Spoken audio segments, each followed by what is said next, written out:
Dreams অসমৰ এটি নতুন ভিডিঅ'লৈ আপোনালোকক স্বাগতম জনাইছোঁ।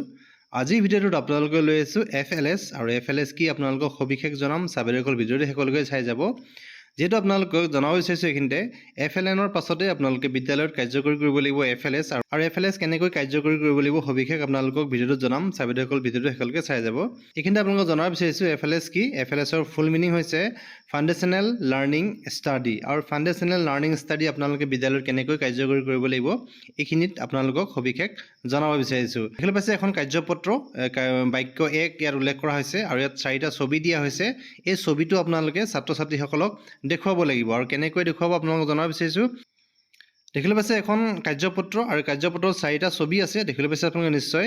আৰু এই ছবিখন আপোনালোকে ছাত্ৰ ছাত্ৰীসকলৰ আগত প্ৰদৰ্শন কৰিব লাগিব আৰু এটা প্ৰশ্ন আছে, প্ৰশ্নটো আপোনালোকে পাঠ কৰি দিব লাগিব। কাৰ্যপত্ৰ দেখিবলৈ পাইছে আপোনালোকে বাক্য 1 শিশুটিয়ে কল খাই আছে। দেখিবলৈ পাইছে আপোনালোকে এই যি 4টা ছবি দিয়া হৈছে, 4টা ছবিৰ ভিতৰত এটা ছবি শুদ্ধ, কল খাই থকা ছবি কোনটো আপোনালোকে ছাত্ৰ ছাত্ৰীসকলৰ আগত প্ৰশ্ন কৰিব লাগিব। আৰু এই দেখিছে আপোনালোকে এই প্ৰশ্নটো কৰাৰ পাছতে আপোনালোকে 1 মিনিটৰ ভিতৰত ছাত্ৰ ছাত্ৰীসকলে সেই প্ৰশ্নটোৰ শুদ্ধ উত্তৰটো বাছি উলিয়াই আপোনালোকক জনাব লাগিব। আৰু 1 মিনিটৰ ভিতৰত যদি তেওঁ উত্তৰ দিব নোৱাৰে আপোনালোকে পৰৱৰ্তী প্ৰশ্নটোলৈ গুচি যাব লাগিব। আপোনালোকক জনাব বিচাৰিছোঁ এইখিনিতে এখন ছবি আছে, ছবিখনত থকা যি প্ৰশ্নটো আপোনালোকে খুব স্পষ্টকৈ সকলো ছাত্ৰ ছাত্ৰী শুনাকৈ পাঠ কৰি দিব লাগিব। ইয়াত আপোনালোকে প্ৰশ্নটো দিয়া হৈছে কেইজনমান শিশুৱে বাদ্য বজাই আছে। দেখিবলৈ পাইছে আপোনালোকে এই যি 4টা ছবিৰ ভিতৰতে যি বাদ্যযন্ত্ৰ বজাই থকা ছবি কোনখন ছাত্ৰ ছাত্ৰীসকলক প্ৰশ্ন কৰিব লাগিব আৰু তেওঁলোকে 1 মিনিটৰ ভিতৰতে এই যি প্ৰশ্নসমূহৰ উত্তৰ দিব লাগিব। দেখিবলৈ পাইছে আপোনালোকে 4খন ছবি আছে, 4খন ছবিৰ ভিতৰতে কোনখন শুদ্ধ আপোনালোকে এই যি ছাত্ৰ ছাত্ৰীসকলক প্ৰশ্ন কৰিব লাগিব। ছাত্ৰ ছাত্ৰীয়ে ইয়াৰ শুদ্ধ উত্তৰটো যদি দিয়ে 1 মিনিটৰ ভিতৰত তেতিয়াহ'লে তেওঁলোকক আমি পুনৰবাৰ 1 নম্বৰ প্ৰদান কৰিব লাগিব। যদি ছাত্ৰ বা ছাত্ৰীগৰাকীয়ে শুদ্ধ উত্তৰ দিব নোৱাৰে বা 1 মিনিটৰ ভিতৰত প্ৰশ্ন উত্তৰ দিব নোৱাৰে, পুনৰ আপোনালোকে দ্বিতীয় যি প্ৰশ্ন আছে তৃতীয় প্ৰশ্নটোলৈ আপোনালোকে এইদৰে আগবাঢ়ি যাব লাগিব। দেখিবলৈ পাইছে আপোনালোকে তৃতীয় প্ৰশ্নটো এইদৰে আপোনালোকে জোৰকৈ আপোনালোকে পাঠ কৰি দিব লাগিব। আমি কুঁৱাৰ পৰা পানী পাওঁ, ৰোহনে পুলি ব্যৱহাৰ কৰি কুঁৱাৰ পৰা পানী তুলি আছে। ইয়াৰ শুদ্ধ ছবিখন কোনখন আপোনালোকে ইয়াতে প্ৰশ্ন কৰিব লাগিব আৰু প্ৰশ্ন কৰাৰ পিছতে ছাত্ৰ ছাত্ৰীসকলে ইয়াৰ শুদ্ধ উত্তৰটো বাছি উলিয়াব লাগিব। ইয়াৰ পিছতে 4 নম্বৰ প্ৰশ্ন আছে সকলোৱে ট্ৰাফিক নিয়ম মানি চলিব লাগে, 3জন বন্ধুৱে হাতত হাত ধৰি ৰাস্তা পাৰ হৈ আছে। দেখিছে আপোনালোকে এই যি 4খন ছবিৰ ভিতৰত কোনখন ছবিৰ শুদ্ধ উত্তৰটো ছাত্ৰ ছাত্ৰীক প্ৰশ্ন কৰিব লাগিব। ছাত্ৰ ছাত্ৰীসকলে ইয়াৰ শুদ্ধ উত্তৰটো বাছি উলিয়াব লাগিব, তাকো 1 মিনিটৰ ভিতৰতে এই যি শুদ্ধ উত্তৰটো বাছি উলিয়াব লাগিব। যদি মূল্যায়নৰ নিৰ্দেশনা শিশুৱে দিয়া শুদ্ধ উত্তৰৰ সংখ্যা দেখিছে আপোনালোকে 5টা যদি আপোনালোকে প্ৰশ্ন কৰে, 5টা উত্তৰৰ ভিতৰত আপোনালোকে 5ৰ ভিতৰত কিমানটা প্ৰশ্ন তেওঁলোকে শুদ্ধকৈ উত্তৰ দিব পাৰিছে আপোনালোকে ইয়াত মূল্যায়ন কৰিব লাগিব। লগতে সেই যি প্ৰশ্নটো উত্তৰ দিয়াৰ সময় তেওঁলোকে কিমান সময়ৰ ভিতৰত তেওঁলোকে উত্তৰসমূহ দিছে ইয়াতে ছেকেণ্ডত আপোনালোকে উল্লেখ কৰিব লাগিব। লগতে উল্লেখ কৰা হৈছে মূল্যায়নৰ নম্বৰসমূহ আপোনালোকে কেনেকৈ প্ৰদান কৰিব। সঠিকভাৱে ছবিৰ সৈতে 4ৰ পৰা 5টা যদি মিলাব পাৰিছে তেতিয়াহ'লে আপোনালোকে 3 ষ্টাৰ দিব লাগিব। দেখিবলৈ পাইছে 3টা ষ্টাৰ আপোনালোকে প্ৰদান কৰিব লাগিব। যদি সঠিকভাৱে ছবিৰ সৈতে মিলা 2টা বা 3টা বাক্য মিলাব পাৰিছে তেতিয়াহ'লে আপোনালোকে 2 ষ্টাৰ দিব লাগিব, 2 নম্বৰ প্ৰদান কৰিব লাগিব। সঠিকভাৱে ছবিৰ সৈতে যদি এটা বাক্য মিলাব পাৰিছে আপোনালোকে 1 ষ্টাৰ দিব লাগিব। আৰু যদি এটাও বাক্য সঠিকভাৱে ছবিৰ সৈতে মিলাব পৰা নাই আপোনালোকে 0 নম্বৰ বা 0 ষ্টাৰ প্ৰদান কৰিব লাগিব। ইয়াতে বৰ্ণ দিয়া হৈছে আৰু এই বৰ্ণসমূহ শুদ্ধকৈ যদি ছাত্ৰ ছাত্ৰীসকলে পঢ়িব পাৰে তেতিয়াহ'লে আপোনালোকে পৰৱৰ্তী যি প্ৰশ্ন আছে পৰৱৰ্তী প্ৰশ্নলৈ এইদৰে আগবাঢ়ি যাব পাৰিব। এই চাৰ্টখনৰ পৰা যদি 5টা বৰ্ণ তেওঁ শুদ্ধকৈ বা স্পষ্টকৈ পঢ়িব নোৱাৰে তেওঁক মানা কৰিব। যদি তেওঁলোকে 5টাতকৈ অধিক যদি শব্দ বা বৰ্ণ তেওঁ পঢ়িব পাৰিছে তেতিয়াহ'লে তেওঁলোকক আগুৱাই পঢ়িবলৈ দিব। বৰ্ণ দিয়া হৈছে 100টা বৰ্ণ দিয়া হৈছে। এই যি 100টা বৰ্ণ যদি ইয়াত শুদ্ধকৈ যদি পঢ়িব পাৰে তেওঁ কেনেকৈ মূল্যায়ন কৰিব লাগিব এই মূল্যায়নৰ নিৰ্দেশনা ইয়াত উল্লেখ কৰা হৈছে। দেখিবলৈ পাইছে ইয়াতে বৰ্ণ 100টা শব্দৰ যি বৰ্ণ আছে সেই 100টা বৰ্ণৰ ভিতৰত কেইটা বৰ্ণ শুদ্ধকৈ পঢ়িব পাৰিছে আৰু কিমান ছেকেণ্ডৰ ভিতৰত, যিহেতু 60 ছেকেণ্ডৰ ভিতৰত তেওঁ এই বৰ্ণখিনি পঢ়ি শেষ কৰিব লাগিব আৰু 60 ছেকেণ্ডৰ ভিতৰত যদি তেওঁ পঢ়িব পাৰিছে কিমান ছেকেণ্ডৰ ভিতৰত তেওঁ পঢ়ি সম্পূৰ্ণ কৰিব পাৰিছে ইয়াতে সময়টো উল্লেখ কৰিব লাগিব। তাৰপিছত আপোনালোকে মূল্যাংকন কেনেকৈ কৰিব উল্লেখ কৰা হৈছে। 80ৰ পৰা যদি 100টা বৰ্ণ শুদ্ধকৈ সলসলীয়াকৈ পঢ়িব পাৰিছে তেওঁক 3 নম্বৰ বা 3 ষ্টাৰ দিব লাগিব। তাৰপিছতে 50ৰ পৰা 79টা বৰ্ণ শুদ্ধকৈ যদি পঢ়িব পাৰিছে তেওঁক 2 ষ্টাৰ বা 2 নম্বৰ দিব লাগিব। তাৰপিছত 10টা বৰ্ণ বা 10টা বৰ্ণৰ পৰা 49টা বৰ্ণ যদি শুদ্ধকৈ পঢ়িব পাৰিছে তেওঁক 1 ষ্টাৰ দিব লাগিব বা 1 নম্বৰ প্ৰদান কৰিব লাগিব।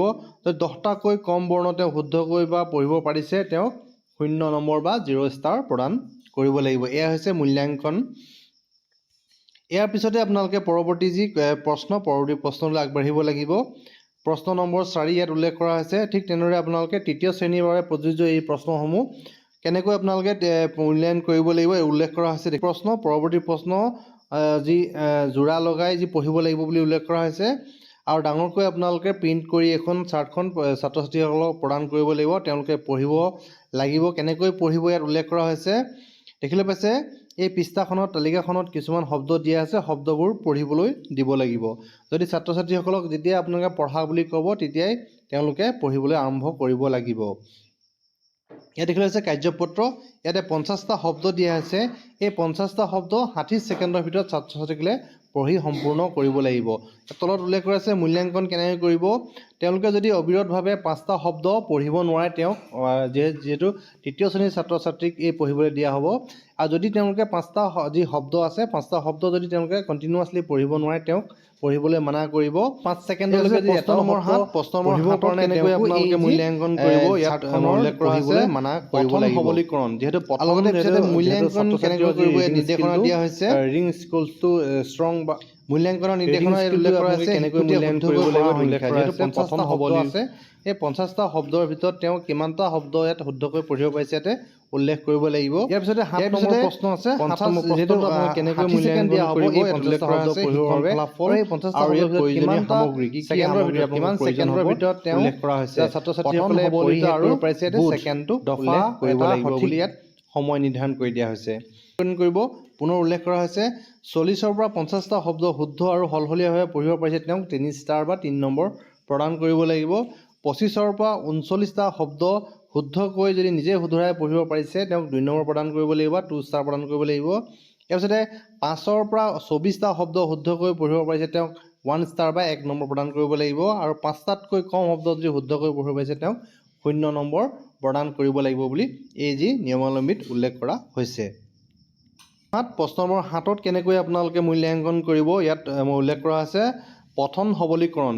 পঠন সবলীকৰণ কৰিবৰ বাবে ইয়াতে এটা সাধু দিয়া হৈছে। এটা সাধু আপোনালোকক দেখিবলৈ পাইছে কাৰ্যপত্ৰ সাধু আৰু কাহিনী। এই যি সাধু আৰু কাহিনীটো ছাত্ৰ ছাত্ৰীসকলক পঢ়িবলৈ দিব লাগিব আৰু 60 ছেকেণ্ডৰ ভিতৰত যদি অবিৰতভাৱে নিবা সম্পূৰ্ণ শুদ্ধকৈ ছাত্ৰ ছাত্ৰীসকলে পঢ়িব পাৰিছে নে নাই কেনেকৈ পঢ়িব দিব লাগিব ইয়াত নিয়মাৱলী উল্লেখ কৰা হৈছে। কাৰ্যপত্ৰ সাধু আৰু কাহিনী দেখিলে পাইছে আপোনালোকে এই যি সাধু আৰু কাহিনীটো ছাত্ৰ ছাত্ৰীসকলক পঢ়িবলৈ দিব লাগিব। আৰু কেনেকৈ মূল্যাংকন কৰিব ইয়াত উল্লেখ কৰা হৈছে 60 ছেকেণ্ডৰ ভিতৰত এই কাহিনীটো ছাত্ৰ ছাত্ৰীসকলে পঢ়ি শেষ কৰিব লাগিব।